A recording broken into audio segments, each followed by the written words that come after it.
প্রতি আহ্বান রাখব যে আপনারা সঠিক নেতৃত্ব এবং সুশৃঙ্খল থেকে ঐক্যবদ্ধ থেকে যে কোনো আন্দোলন সংগ্রামে এগিয়ে নিয়ে যাবেন এবং সুদৃঢ় থাকবেন অধিকার আদায়ের দাবিতে। ভবিষ্যতেও আমরা লস লেবার অ্যাসোসিয়েশন এবং নৌযান শ্রমিক ফেডারেশনের কাছে এইটাই প্রত্যাশা করি যে বিভ্রান্ত হবেন না, একনিষ্ঠ থাকবেন এবং সঠিক পথে অগ্রসর হবেন। ধন্যবাদ সবাইকে।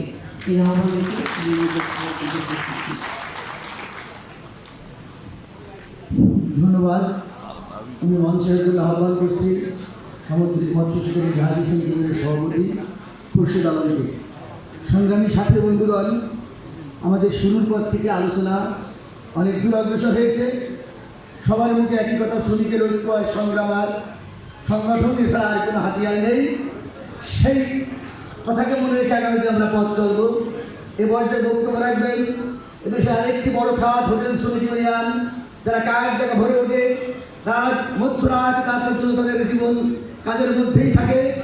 সেই শ্রমিকদের জীবন সংগ্রামের জন্য যারা সংগ্রাম করছে, আর সেই সংগ্রামকে যে মানুষটির সাথে থেকে পথ দেখাইছিলেন তিনি হচ্ছেন প্রতাপউদ্দিন আহমেদ। এবার যে বক্তব্য রাখবেন বাংলাদেশ হোটেল সেক্টরের সরকার ঘোষিত নিম্নতম মজুরি ও শ্রম আইন বাস্তবায়ন সংগ্রাম পরিষদের আহ্বায়ক আখতারুজ্জামান খান।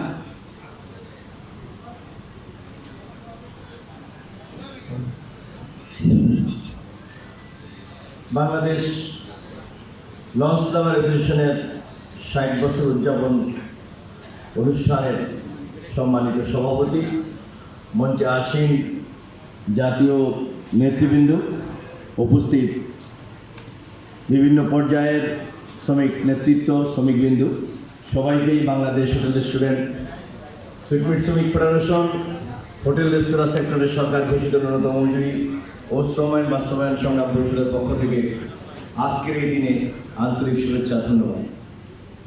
আমি আমার আলোচনার শুরুতেই গভীর শ্রদ্ধার সাথে স্মরণ করছি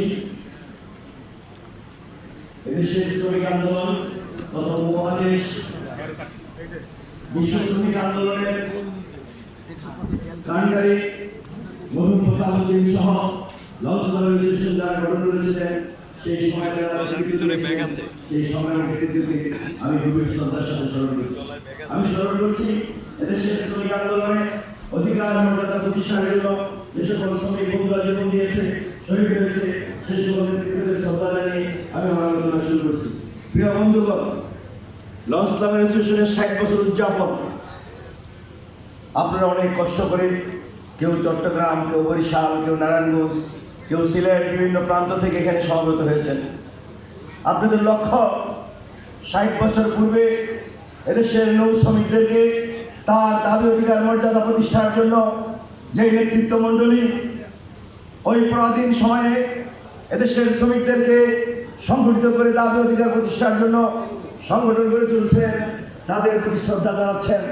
আপনারা স্মরণ করছেন আপনাদের পূর্ব নেতৃত্বকে, আর প্রতিজ্ঞা করছেন যে ধারা এদেশের শ্রমিক আন্দোলন নৌ শ্রমিকদের লড়াই অগ্রসর হচ্ছে তাকে ঊর্ধ্ব তুলে ধরে তাদের যে চূড়ান্ত লক্ষ্য সেই লক্ষ্যের দিকে অগ্রসর হয়। বন্ধুরা আমার, নৌযান শ্রমিকদের আন্দোলনের ইতিহাসের দিকে তাকালে আমরা দেখব এই অবহেলিত অঞ্চলে এক সময় নৌ শ্রমিকরা নিজের রশি টেনে পা উড়িয়ে নৌ চলাচল করত। একটা সময় পরে ইঞ্জিন বাহিত নৌযান শুরু হওয়ার প্রক্রিয়ায় এদেশের নৌ শ্রমিকদের সূচনা হয়।